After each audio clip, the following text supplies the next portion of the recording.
Shalom sahabat yang terkasih dalam nama Tuhan Yesus. Puji Tuhan kita bertemu kembali dalam kasih-Nya.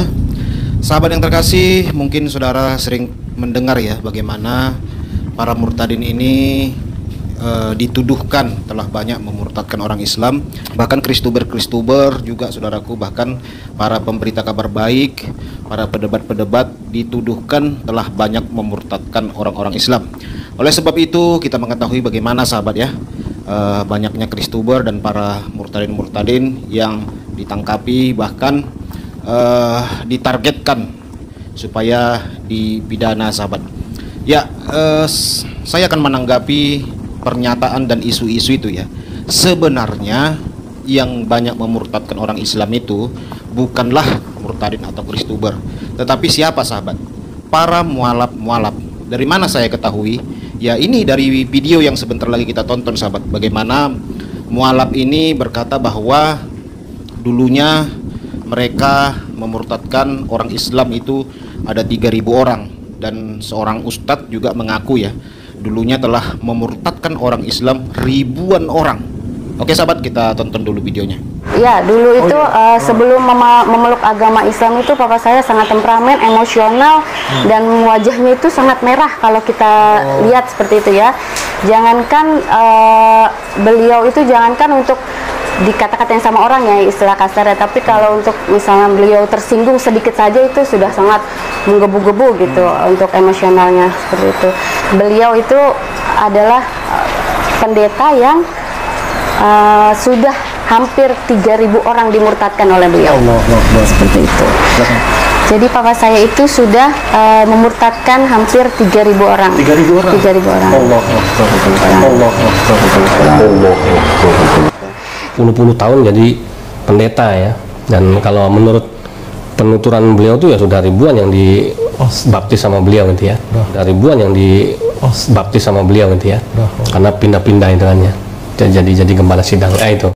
Nah, apalagi bapak ini ya, sesuai gambar ini seorang yang mualaf baru sahabat, baru mualaf saja beberapa bulan lalu ya. Namun dia mengaku juga telah memurtadkan 430 orang Islam. Jadi sahabat yang terkasih, melalui kesaksian mualaf inilah kita tahu bahwa ada begitu banyak orang-orang Islam telah mereka murtadkan menjadi Kristen. Jumlahnya tidak tanggung-tanggung sahabat. Kalau kita lihat tadi seorang ibu muslimah itu berkata, dulunya katanya telah memurtadkan 3.000 orang Islam. Nah, Bapak Ustadz tadi dia berkata ribuan. Nah, itu ribuan kita nggak tahu sahabat, apakah 5.000 orang, 10.000 orang, apa 100.000. Tapi katanya kan ribuan ya. Berarti jumlahnya tidak terbatas. Ada begitu banyak orang Islam yang telah mereka murtadkan ya. Kita puji Tuhan juga ya, kalau ada orang yang percaya Tuhan Yesus, ya walaupun mereka akhirnya memilih mualaf, ya tidak apa-apa gitu loh. Ya tidak masalah sahabat, karena mereka hanya berapa orang saja ya, tetapi mereka dulu telah memurtadkan ribuan. Nah itu saudaraku, telah memurtadkan orang Islam itu jumlahnya ribuan orang Islam telah murtad ya. Kita harus bersyukur sahabat.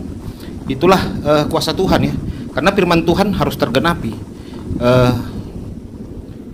Banyak yang terpanggil tetapi sedikit yang terpilih. Nah seperti firman Tuhan ini kan, banyak yang terpanggil sedikit yang terpilih. Ini pelajaran juga buat kita supaya kita tidak perlu berbangga telah membaptis ataupun telah menginjili orang.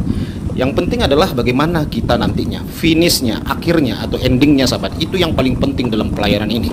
Makanya firman Tuhan juga berkata bahwa kita harus berjaga-jaga senantiasa. Musuhmu adalah iblis seperti singa yang senantiasa mengaum-ngaum di sekelilingmu.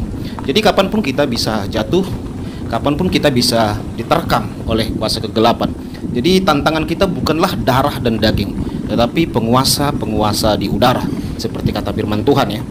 Nah inilah yang bisa kita ambil pelajaran. Mereka telah memurtadkan ribuan orang Islam, ratusan orang Islam, tetapi akhirnya mereka memilih mualaf ya.